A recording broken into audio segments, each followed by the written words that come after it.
June is Pride Month, and I actually have a story to tell. It's actually one of my best hiring stories ever. So I was working for a staffing firm, and we had a client which was a civil engineering company in Las Vegas, which my boss knew the people very well.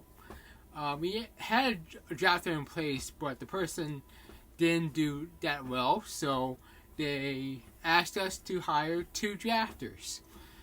And so we actually found these drafters immediately. These were actually pretty good people who applied. One of them went through the regular process and got the job. Now the second person, let's call this person Mary.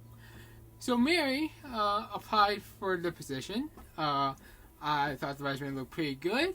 And then tried to contact her about the position. I called a couple times and emailed her about the drafted position, but I had no answer. Now, fast forward to 2 weeks later, I got a phone call, and the number didn't look familiar, so I picked it up and wondering who this was, and it was Mary. So Mary wanted to discuss more about the position and is interested. And I did. And we did the basic screening of if she has the skills or not, and she did. And then I come a little bit more aggressive, if you will, and asked, because I was thrown off by the voice of it, because the caller ID had a guy's name for the most part, but she said she was a she. And then 5 seconds registered in my head, oh. And then there was like 30 seconds of silence. So after that 30 seconds of silence, I apologized to Mary about what I assumed, and I would forward her resume to the client, and hopefully this gets resolved, and hopefully you get the interview. So fast forward a week later, I got word that Mary got cold feet and wanted to reschedule the interview. So I called my boss and to tell her to reschedule the interview. But my boss was a little bit hesitant on why Mary was hesitant of doing the interview. Like you should be prepared already, which I totally agree. But I didn't give the reason at the time of why she did. And she was on and on about they need to be prepared and such. Like, they need to be ready for this interview. And I had to tell her, I think she's likely trans. I didn't want to say that, but I had to say it because I think you have to give some leniency on this case. So she did, and then we scheduled the interview. I did a face-to-face with her, and we had normal talking, preparing for the interview with the client at the time. And a few days later, she did the interview with the client, and then after that interview, we got a phone call with the client and saying that, wait, she's trans? And then my boss told me, you didn't tell me she's trans. I just say, yeah, I did say she's likely trans. I can't say she is trans because I haven't met the person.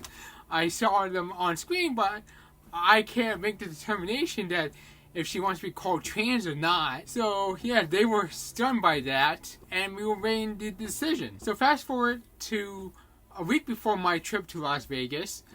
The client wanted to move the meeting to October, and I knew that they were very hesitant and having cold feet as well of hiring Mary. And then during my trip to Las Vegas, I met the office manager for that client, and she was promoting, obviously, the company, but also promoting that they might have potentially hired a transgender person. I mean, which is fine, but behind the scenes, it didn't feel like they were ready to make the move. So after my Vegas trip, I went to Scottsdale for another work related trip, and then at the end of the week I head back out from Phoenix to the dump that is the Charlotte airport, headed back to DC, and then head back home. And then when I headed back home, I got disinfected by my father through Lysol, and secondly, I got a text message from my boss saying that they're gonna cancel the interview with Mary. And me being jet lagged and loopy and all that stuff, my reaction was, I didn't want to deal with the aftermath because, one, I was just tired. And I just got out of like 2 trips.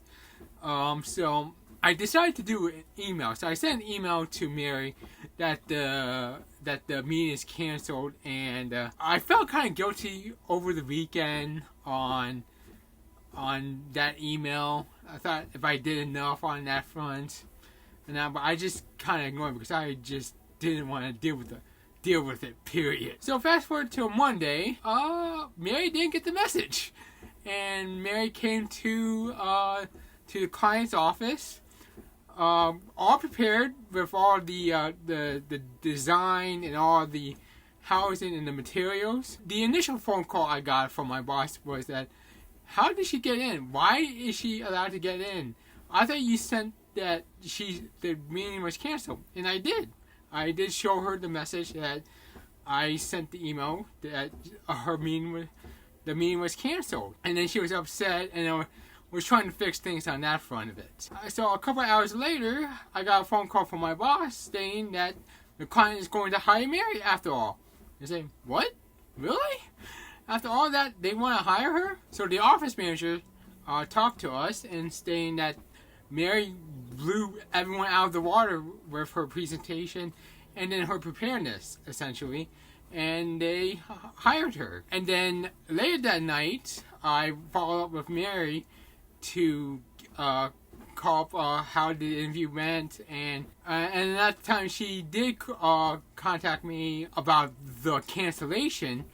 And I said, yeah, I sent you an email about the cancellation. Did you not get that? And she said no. And then I had to look it over to make sure everything's correct. And then it was correct. However, I just realized her Gmail account is her secondary account. So I didn't send the email to her main email account. So I sent the secondary account and she got hired. She ignored it. And good for her that she ignored that secondary message and just went for it. Now, is that kind of practice on my side? Probably so, but don't put me in the pressure of the kind of meeting because you're kind of afraid of hiring a transgender person. So as of today, I do not know what the status of Mary and the client, as I'm not working with the staffing firm anymore. I'm working with another company. Hopefully that Mary is still there and is happy at her job. And hopefully the client is treating her well. And that's basically my best hiring story.